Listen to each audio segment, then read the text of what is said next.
다리가 좀 오픈되어 있는 상태에서 속옷을 입은 채로 더 강하게 하고 싶을 때는 책상이나 또 베개, 샤워 중에 하는 분도 참 많은데요. 하지만 안전하게 하기 위해서는 꼭 기억해야 할 4가지가 있습니다. 오늘의 주제는 여성의 셀프 위로인데요. 자기가 혼자서 많이 하면 건강에 해로운가요? 난 흥분을 잘 못하겠는데 혼자서 하면 조금 도움이 될까요? 이런 질문들은 인터넷 상담 코너에서 꽤나 자주 올라오는 질문들인데요. 성이 보편적이기도 하지만 굉장히 개인적이잖아요. 남자들끼리는 자주 이야기를 하는데 여성들은 절대 말하지 않는 이 주제에 대해서 오늘 이야기해 보도록 하겠습니다. 노란 딱지 때문에 노골적으로 그 단어를 이야기하지는 않겠습니다. 한국의 성인 여성은 약 50-60% 정도가 이 행위에 대한 경험이 있다고 하는데요. 그런데 여성은 이 이야기를 절대 남에게 쉽게 하지 않습니다. 남성들은 금, 딸, 등 이런 행위에 대한 단어들도 많이 있지만 여성들이 이야기하는 것은 그 단어를 들어본 적도 없을 것입니다. 그래서 더 궁금한 거죠. 다른 사람들은 어떻게 하고 있을까? 아직까지는 성에 대해서 자유롭게 이야기하기가 쉽지 않고 특히 여성의 쾌락은 죄악시하는 경우도 많았기 때문이죠. 역사적으로 남녀의 성에 대한 시각과 차이는 엄청나지만 같은 인간이고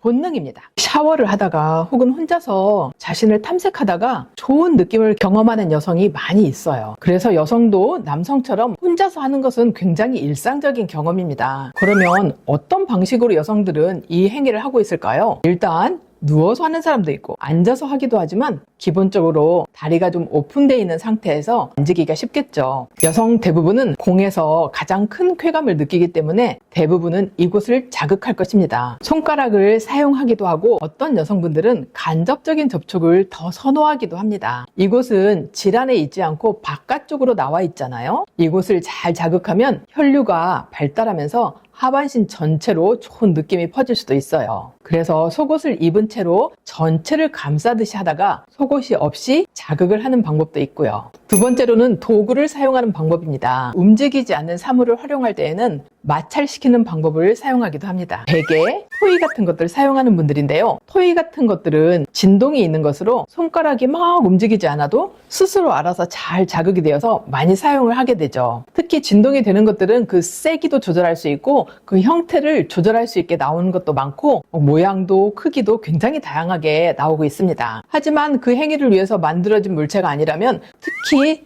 책상이나 뾰족한 곳에서는 그곳에 부담을 줄 수도 있고 상처가 날 수도 있으니 조심해야 해요. 이것을 압박 땡땡이라고 부르기도 하죠. 아주 오랫동안 이렇게 해오신 분들은 그것이 약간 변형될 수도 있고 압박 습관이 너무 강하면 나중에는 다른 방법으로 하기 어려울 수도 있어요. 그러니 이것이 익숙해지신 분들은 더 안전한 방법을 찾아보시는 것이 좋겠습니다. 샤워기 헤드 중에서 물줄기를 조절할 수 있는 것들이 있죠. 이 압력이나 온도 같은 것을 조절하면서 자극할 수도 있답니다. 이 경우에 주의해야 할 점은 질측에는 정상균인 유익균이 아주 많이 존재하기 때문에 너무 잦은 샤워나 자극으로 인해서 이 정상균의 숫자가 줄어들어서 질염이나 또 다른 염증에 취약하게 되니까 주의해야 해요. 또 점막과 피부가 약한 사람은 비데나 샤워만 세게 해도 피부가 이렇게 찢어지는 경우도 있으니 따끔할 정도까지 하시면 안 됩니다.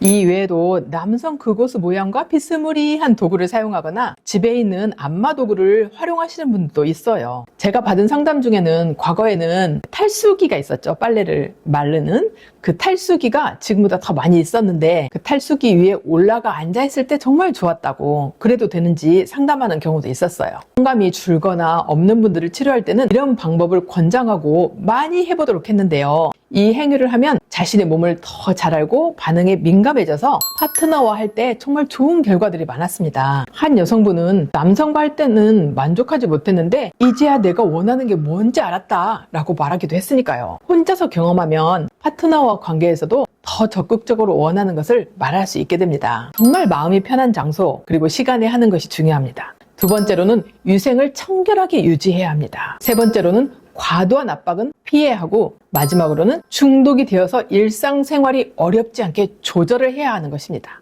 특히 손을 활용하거나 할 때 손톱이 너무 길거나 네일아트를 심하게 하신 분들은 그 사이사이에 있는 엄청나게 많은 박테리아가 약한 그곳을 자극할 때 상처를 미세하게 주면서 염증을 일으킬 수도 있어요. 그리고 관련된 기구는 반드시 자신의 본인 것만 사용하고 다른 사람과 공유하지 않는 것이 중요합니다. 어쨌든 제가 상담을 하다 보니 잘 느끼지 못하는 분들 참 많이 있었는데요. 이렇게 자신이 만족하는 방법을 생각보다 늦게 30대 이후에야 발견하게 되어서 인생의 광명을 찾았다고 이야기하는 분도 있었습니다. 항상 남성은 그것이 들어오는 것에 대해서 만족하지 못했고 또 상대방에게 맞추는 식으로 이렇게 수동적으로 해왔는데 이제는 자신이 자유롭게 그리고 이렇게 커다란 좋은 느낌을 느낄 수 있는 것을 발견해서 이제야 맛을 알게 된 것 같다고 하더라고요. 혼자서뿐만 아니라 함께 할 때에도 어느 곳을 공략해야 될지 상대방에게 잘 알려주면서 만족감이 더 커졌다고 합니다. 오늘은 여러 사람이 궁금해하지만 수면 위로 올라오지 않는 탑픽에 대해서 이야기해봤는데요. 영상을 재미있게 보셨다면 좋아요와 구독 부탁드립니다.